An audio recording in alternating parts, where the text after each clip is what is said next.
Bonjour, frère Danick. Bonjour. Aujourd'hui, nous sommes à Brive-la-Gaillarde, aux grottes de Saint-Antoine de Padoue, que vous reconnaissez, chers amis. Il santo di tutto il mundo. Et donc aujourd'hui, on a été charitablement accueillis.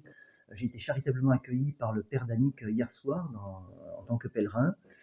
Et aujourd'hui, le père Danick va nous présenter un peu, nous faire un descriptif de ce lieu à Brive-la-Gaillarde, des grottes. Et peut-être pour commencer, père Danick, est-ce que vous souhaitez vous présenter en quelques mots? Oui, bien sûr. Alors, frère Danick, Frère Danick, voilà, nous pardon, oui. sommes tous frères et sœurs en Jésus-Christ.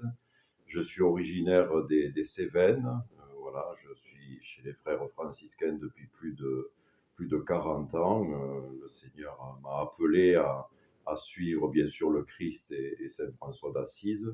Donc ici, nous sommes 5 frères franciscains dans ce sanctuaire dédié à Saint Antoine de Padoue, où nous portons la mission en complémentarité avec des laïcs, des bénévoles qui forment les Amis de Saint-Antoine, une association dont nous essayons de créer un esprit familial, convivial, où le maître mot est l'accueil.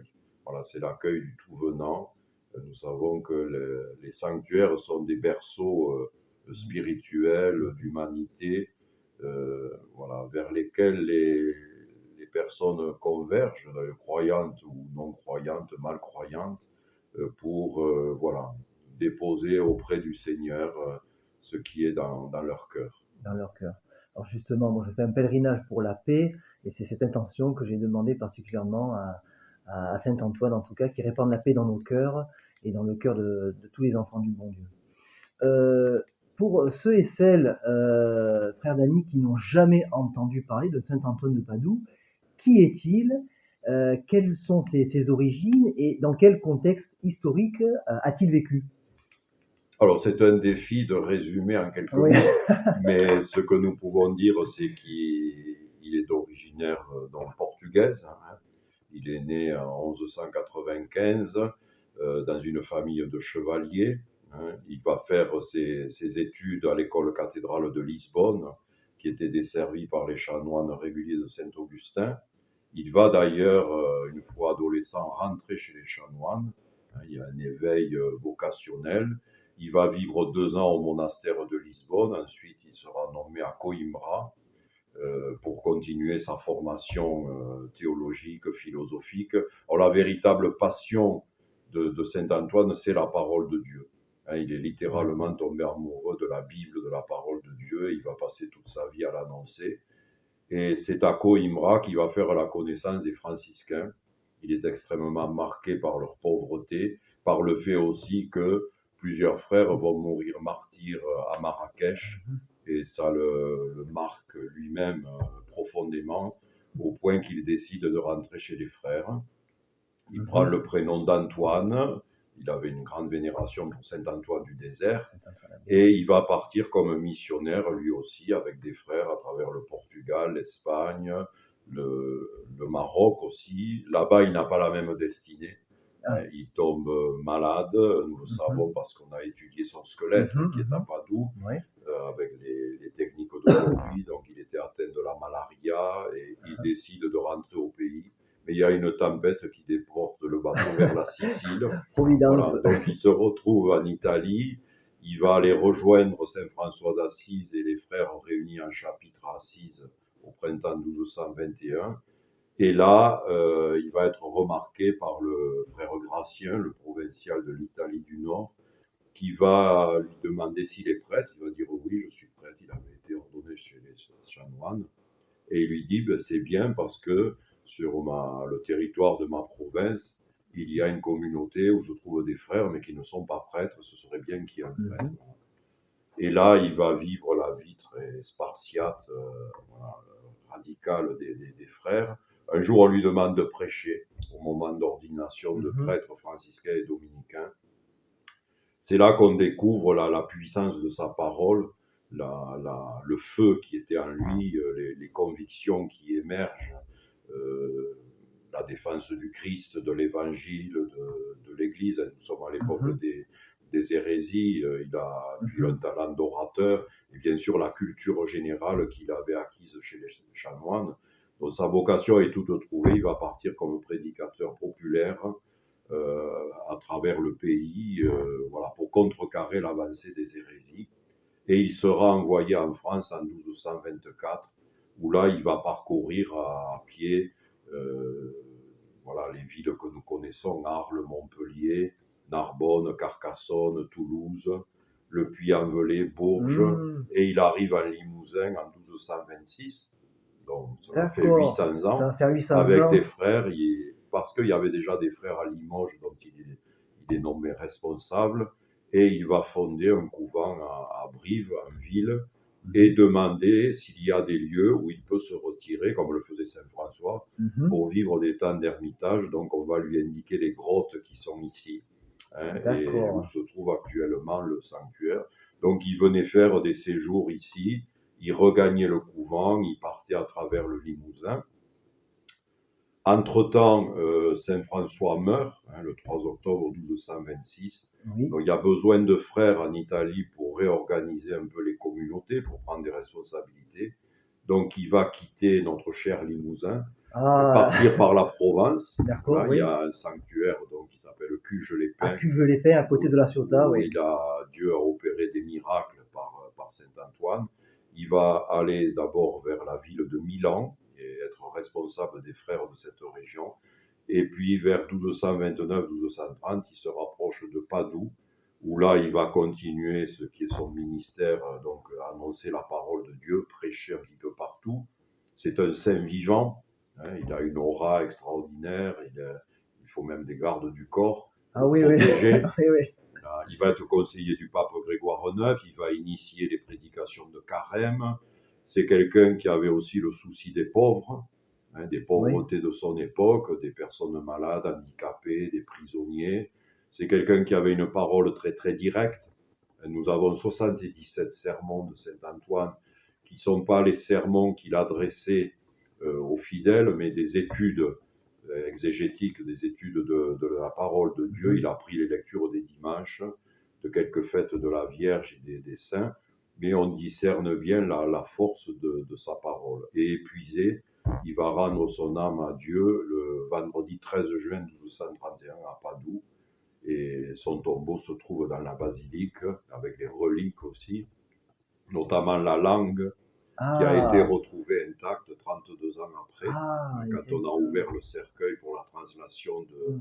depuis l'église du couvent où il était enterré dans la nouvelle basilique.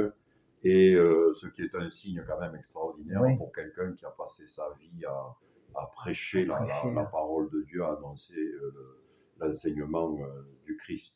Et la vénération envers Saint Antoine est considérable Partout en Europe partout, voilà. et en France. Notamment parce qu'il fait retrouver les objets perdus, hein. Alors ça, on va en venir Voilà. juste après. Mais alors, du coup, dans quel parcours de Saint-Antoine qui a jalonné toute l'Europe? Et en France, on peut dire qu'il a laissé une empreinte particulière. Enfin, moi, je sais que là, j'ai traversé un peu le Limousin là, pendant mon pèlerinage, mais partout en France, dans les églises, on va dire il y a quasiment toujours une statue de Saint-Antoine Oui, de Padoue. oui, C'est-à-dire, il y a la Vierge Marie, il y a Notre Seigneur, il y a Saint-Joseph, et Saint-Antoine de Padoue, c'est peut-être le saint avec peut-être Sainte Thérèse de l'Enfant Jésus aussi, qui sont le plus présents dans nos églises en France. On peut dire qu'il a vraiment marqué, laissé son empreinte ici. oui, tout à fait. Mais c'est à cause de cette popularité, de cette dévotion, pas seulement en France, parce qu'en effet, quand on parcourt le monde, dans beaucoup de cathédrales, de basiliques, de chapelles, d'oratoires, d'églises, il y a une statue de Saint Antoine qui est représentée avec l'enfant Jésus, parce qu'il a eu au Oui, moins 3 apparitions de l'enfant Jésus qui sont authentifiées, dont une ici au sanctuaire avec la Vierge Marie d'accord. en septembre 1226. À Noël 1226, il était accueilli dans une famille des Châtelains près de Limoges, à Châteauneuf-la-Forêt. Il a eu une apparition de l'enfant Jésus. Et la troisième, très originale, dans un arbre. Il Ah, était à la fin de sa vie et il était sur la propriété d'un ami. Il avait demandé à cet ami de construire 3 cabanes dans un arbre pour oui, se retirer, se reposer, parce que tout le monde lui courait après. Et donc il était accompagné de 2 frères, Luc et Roger. Et dans ce noyer, c'était un arbre magnifique qui est encore un peu conservé d'ailleurs sur le lieu, en Italie. que là, les frères ont été témoins d'une apparition de l'enfant Jésus. L'enfant Jésus qui manifeste la parole de Dieu. C'est Bien le sûr, Verbe fait chair, l'incarnation, bien Noël, sûr, la crèche, bien la sûr, tendresse du Père, bien sûr. voilà. Et puis le livre, la Bible, Parce les qu'il est, évangiles, il est docteur, je crois, il est Saint-Antoine. docteur de l'Église. C'est le pape Pie XII qui l'a déclaré docteur de l'Église le 16 janvier 1946, Ouais. docteur évangélique. Fondateur de l'ordre des Capucins, qui est une branche des Ah non, non, pas franciscains. du Ah tout. non, non, du Non, tout, non, moi je me pas du trompe. tout. Il n'y a aucun lien. D'accord, Non, non.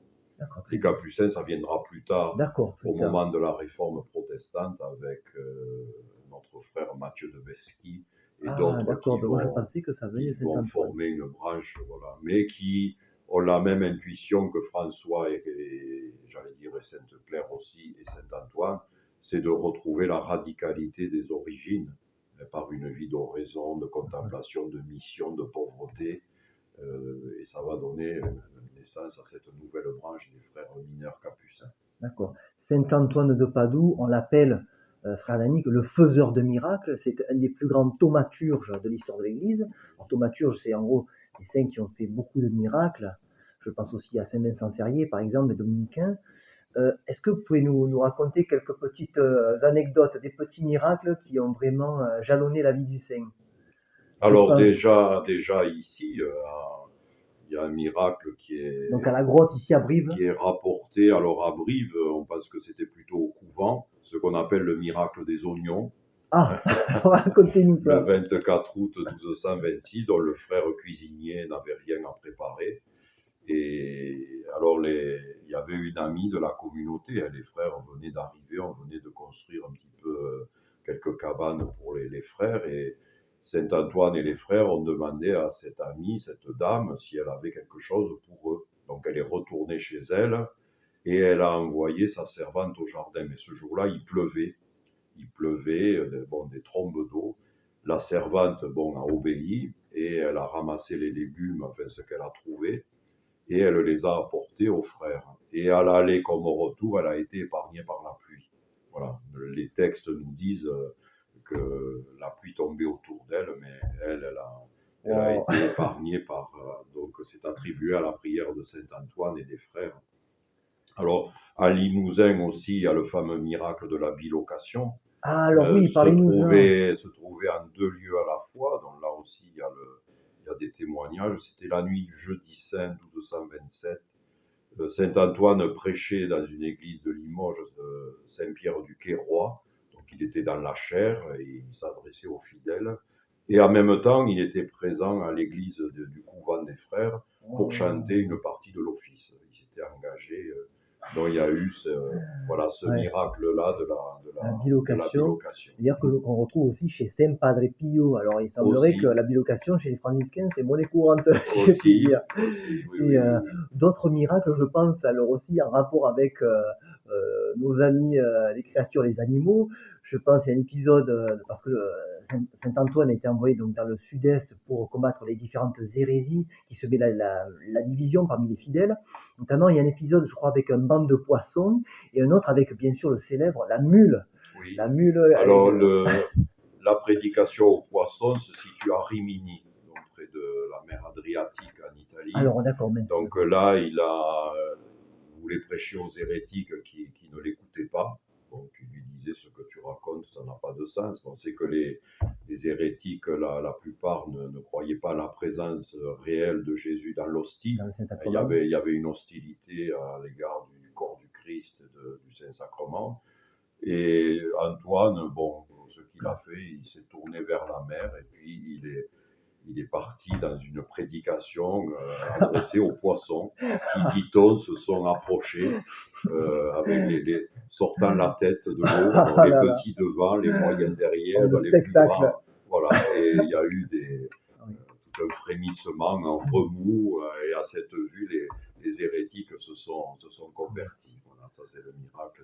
Alors le miracle De la mule de aussi, la mule, il est qui est alors connu, on voit des fois des présentations, moi j'en ai vu là, qui étaient des gravures sur bois qui représentaient ce miracle. oui, dans l'art antonien, il est assez souvent représenté. Alors on le situe à Toulouse, parfois ailleurs, mais donc il s'agissait de Antoine prêchait sur une place, Et pareil, il y a un chef hérétique qui le prend à partie en lui disant ce que tu racontes, ça n'a aucun sens.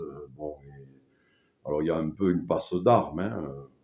Mais à un moment donné, Saint Antoine dit à cet hérétique, tu as une mule, une jument, tu l'as fait jeûner pendant 3 jours et nous nous retrouvons sur cette place. Alors évidemment, les gens sont interloqués, mais qu'est-ce que c'est ça? Qu'est-ce qui va se passer? Le Bon. défi. Et puis au bout de 3 jours, nous voyons arriver le chef hérétique avec sa famille, les troupes et la jument affamée. Et de l'autre côté, Saint Antoine arrive avec le Saint-Sacrement, les frères, les fidèles, voilà, les chants, les cierges. Et on avait versé du picotin, ce qu'aimait la jument, sur le sol. Et on la détache, et au lieu d'aller manger alors qu'elle était affamée, elle va directement vers Saint Antoine, et arrivée devant le Saint-Sacrement, elle plie les pattes devant, elle incline la Waouh. tête en geste d'adoration. Alors peut-être la leçon qu'on peut tirer, c'est que, comme nous dit la Bible, c'est que nous sommes parfois un peuple à la nuque raide, hein, que Ah oui, belle nous image. sommes lents à croire, hein, Ouais, et qu'il faut peut-être que ce soit les animaux qui nous ouais, montrent là où est la vérité. ouais. Voilà, donc, alors c'est un miracle, en tout cas ce qui est dit, qui a fait grand bruit, à commencer par la conversion du chef hérétique et de toute sa famille et ses troupes. Euh, mais voilà, ça fait C'est un miracle. partie des miracles que Dieu opère. C'est toujours Dieu qui C'est opère toujours les Dieu qui miracles, opère à travers ses voilà, à instruments. travers les saints, à travers la Vierge Marie. Et donc ici à Brive-la-Gaillarde, je suis passé hier soir, j'ai pas eu le temps encore de visiter le site, mais devant ces grottes, avec il y a une eau, je crois, un peu miraculeuse, par laquelle Saint-Antoine a guéri certaines personnes. Vous pouvez nous en dire un peu plus, Oui, Fabrice? alors nous savons que il y a une grotte, bon, que nous appelons d'ailleurs tout simplement la grotte de l'eau, que du temps de Saint Antoine, quand il venait se retirer ici avec quelques frères, donc il vivait la règle des ermitages écrite par Saint François, il y avait déjà de l'eau, il y avait des ruisseaux, il y avait une végétation, bon, elle est déjà belle aujourd'hui, mais encore plus luxuriante, et l'endroit lui convenait tout à fait. Et c'est vrai que là aussi, Dieu a opéré des miracles, des guérisons par cette eau. Et d'abord, les gens viennent toujours, des pèlerins viennent chercher de l'eau, viennent s'asperger. Voilà. Et on a eu, il y a 2 ans, la guérison d'une jeune fille qui était en train de perdre la vue d'un œil. Ah, Et son papa, qui était un dévot vraiment de Saint Antoine, il est venu avec ses 2 filles d'ailleurs. Et ils sont allés à la grotte, ils sont allés prier. La jeune fille avait 7 ans. Il lui a dit, écoute, il faut faire confiance. Et le lendemain, ils avaient rendez-vous chez un ophtalmo. d'accord, qui plus est. Et prions, et puis il lui dit, écoute, tu as 7 ans, tu pries avec tes propres mots, puis il y a de l'eau. Voilà. Et dès le soir même, elle commençait à aller mieux, elle voyait mieux. Et le lendemain, ils sont quand même allés au rendez-vous. Et l'ophtalmo leur a dit, bah, écoutez, je comprends rien. Je comprends rien. Il dit au papa, parce que votre fille, elle a 10 sur 10. Oh là là là Je l'ai fait là. lire, elle lit les plus petites lettres sans hésitation. Il y a, je ne comprends pas. Voilà. Donc C'est un miracle c'est attribué à voilà, à la puissance de Dieu par l'intercession de de Saint Saint-Antoine Antoine de Padoue. et de Notre-Dame de Bon Secours que nous vénérons ici aussi. Alors, prier Saint-Antoine justement pour nos différentes nécessités, pour la guérison de nos maux corporels et peut-être aussi les maux de l'âme. Saint-Antoine, qui est appelé le saint de tout le monde par le pape Léon XIII. Alors, on le prie pour qui et pourquoi, mon père? Vous pouvez, dans quelles circonstances il est bon de prier Saint-Antoine de Padoue? Alors, ce qui est le plus courant, il est prié quand on perd des objets. Alors ça mérite une explication. Ah oui, Il y a l'événement se situerait à Montpellier. Euh, donc Antoine, hein, universitaire, professeur, enseignant, avait le souci de fonder une école de théologie, un couvent, un noviciat pour former des jeunes religieux. Et l'histoire raconte que voilà, un jeune décide que la vie franciscaine n'est pas son chemin. Il part la nuit et il vole le psautier de Saint-Antoine, son Ah, livre de prière. Donc le lendemain, Saint-Antoine voit que le psautier a disparu, le novice a disparu, donc il prie, puisqu'il était fait prière, hein, il prie, et une force, dit-on, la conscience pas très tranquille, arrête le jeune homme et lui intime une voix, lui intime de retourner au couvent d'Avignon.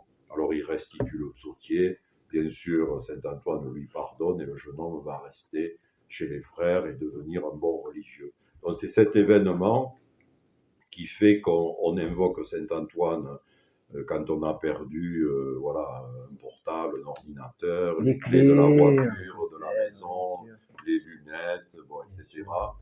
Mais comme j'aime dire aux pèlerins, on perd l'amour, hein, on perd l'amitié, on perd un être cher, on perd la santé, on perd Mhm. une profession, un métier, on perd le sens de la vie, on perd la foi. Mhm. Donc beaucoup de choses qui sont plus immatérielles mais tellement importantes. D'ailleurs, les pèlerins, quand ils viennent ici, qu'ils ouvrent leur cœur, on voit que ce sont ces intentions-là Mhm. qu'ils déposent donc, auprès de Saint-Antoine, auprès de la Vierge. Ouais. Et il est connu pour faire trouver l'âme sœur. Alors, seconde intercession pour Voilà, trouver l'âme sœur, Saint-Antoine. Ben, j'ai voilà. appris quelque chose aujourd'hui. Alors l'époux, l'épouse, l'ami, le compagnon, la compagne, voilà. Bon, au Portugal, il est appelé le faiseur de mariage. D'accord. Voilà. Ah, mais Et tiens. donc, voilà. Ah, mais très bien. En tout cas, oui, pour les objets perdus, ça j'atteste que moi j'avais perdu ma médaille miraculeuse. Et après avoir pris Saint-Antoine, je l'ai retrouvé dans la demi-journée, hein. Donc, ben, merci mon père pour toutes ces descriptions. Alors, il y a un événement particulier. Aujourd'hui, on est en 2026 et je crois qu'on célèbre les 800 ans de la venue de Saint-Antoine ici à Limoges, dans le Limousin. Tout à fait. Voilà, c'est un événement qui nous réjouit. 800 ans, c'est quand même une vie, hein, une vie longue de l'histoire, du monde, de l'humanité, de l'Église. Et la présence de Saint-Antoine, donc elle est toujours prégnante en Limousin et ailleurs, mais nous ne pouvions pas passer voilà, ce temps en évitant cette fête. Bien sûr. Il y a un pèlerinage d'organiser, je Voilà, suppose. donc nous allons ouvrir ce jubilé des 800 ans de la venue de Saint-Antoine à Limousin les 13 et 14 juin, D'accord. voilà, où il y aura une procession des reliques depuis la ville jusqu'au sanctuaire, l'Eucharistie bien sûr, différentes manifestations, des propositions faites aussi aux enfants, aux adolescents, des spectacles, etc. Bon, tout ça pour ouvrir ce jubilé qui va durer un an. Voilà, il y aura Ah, une année d'autres. complète, Voilà, d'accord. à la fin juin, il y aura une journée aussi plus centrée sur les malades, hein, l'accueil des malades le 28 juin, puisqu'on sait la proximité de Saint-Antoine auprès des personnes voilà, qui étaient malades, Affligé, affligées. Voilà, malheureux. oui. Il y aura les journées du patrimoine en septembre aussi qui entraîneront une certaine animation pour le sanctuaire et pour la ville. Nous ferons en octobre aussi une course, il y aura une course solidaire organisée, D'accord, ouais, ben, inclusive, donc où on pourra marcher, courir, accueillir des personnes handicapées. Voilà, il y aura tout un moment aussi de solidarité, de fraternité qui sera vécu avec sûrement un spectacle ici, des chants, bon, très bien. chorales, etc. Ça fait Puis l'année prochaine, en 2027, il y aura un temps fort à la Pentecôte au niveau du diocèse. Hein, D'accord, oui. voilà. Et puis la clôture de l'année jubilaire, dans le 13 juin 2027, Jour de la fête de Saint-Antoine. voilà, où nous espérons une ouverture peut-être plus internationale. On aimerait avoir peut-être des représentants de la famille franciscaine du Portugal et D'accord. d'Italie, Ah, de ben, Padoue. Et puis, mais bien sûr, tout le monde est invité. bon, on confie tout ça à la Providence, frère Voilà, Danick. tout à fait. Vraiment, en tout cas, un grand merci à vous pour votre accueil chaleureux ici aux grottes C'est moi. de Merci au Brive-la-Gaillarde. Seigneur. Et puis vraiment une halte superbe que j'ai fait ici pour ce pèlerinage pour la paix. Et puis ben, ce qu'on peut nous souhaiter de meilleur pour nous, c'est de passer par Saint-Antoine pour qu'il nous obtienne toutes les bonnes grâces dont nous avons besoin pour correspondre au plan divin, mon frère? Je vous laisse le mot de la fin. Ben, soyez bénis et que tous les auditeurs soient bénis avec leurs familles et leurs amis. Une pensée particulière pour des personnes qui en auraient besoin en ce moment et bien sûr notre communion avec l'actualité du monde Oui, qui a vraiment besoin du message, entre autres, de Saint Antoine, qui est le message de l'amour, de oui. la fraternité, de la solidarité, de la paix, cette recherche qui doit nous habiter du bien, du bon et du beau. Je crois que ça, c'est très important dans une vie de prière aussi belle, aussi intense que possible, et une vie missionnaire aussi, une vie d'annonce comme Antoine nous l'a montré. Merci. On termine par une petite prière, peut-être, mon frère? Voilà, tout à fait. Un petit Je vous salue Marie, peut-être? Au nom du Père et du Fils et du Saint-Esprit, ainsi soit-il. Je vous salue, Marie, pleine de grâce. Le Seigneur est avec vous. Vous êtes bénie entre toutes les femmes, et Jésus, le fruit de vos entrailles, est béni. Sainte Marie, Mère de Dieu, priez pour nous pauvres pécheurs, maintenant et à l'heure de notre mort. Amen. Saint Antoine de Padoue, Priez pour nous. merci frère Danick, bonne continuation et que Dieu vous Merci. garde. Vous aussi, merci. Au revoir frère Danick, au revoir Saint Antoine.